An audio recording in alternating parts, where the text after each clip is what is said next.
And there's some pretty major deals that go back to that era where they were able to restructure with the banks. And ultimately, at the end of the day, like, you have a real asset that you're able to work out.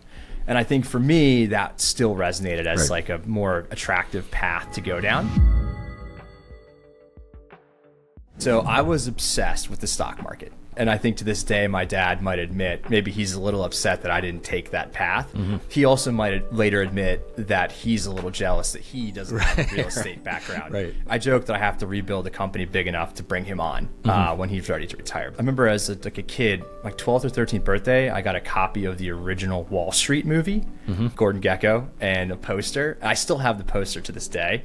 So no, I was fascinated with the stock market. I formed a little investment club with the neighborhood kids. There was no doubt that that was an interest of mine. I honestly can't say exactly when, but probably like going into college, I was very lucky because I knew I wanted to study finance and economics. And I went to James Madison University. Awesome. Go Dukes. So like I had a plan. Like I wanted to go do finance and investing.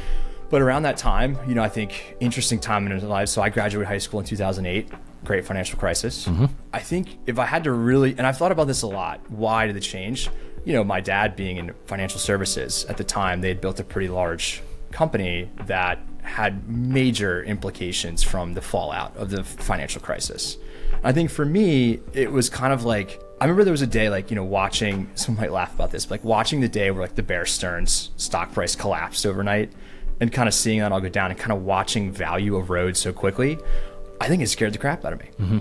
You know, I think thinking about how it was so quick to see value wiped away like that, it started to really change my perspective on like, you know, it sounds a lot better to own something real. Did you talk to Uncle Ralph about his holdings or his investments during that crisis? Like, did you lean on him to see what his experience was as well? I did. And unfortunately, it was equally a disaster for him. At that time, I think, you know, the home building crisis was massive and they were building master plan communities. So yeah, it was a disaster. And Uncle Ralph was with us.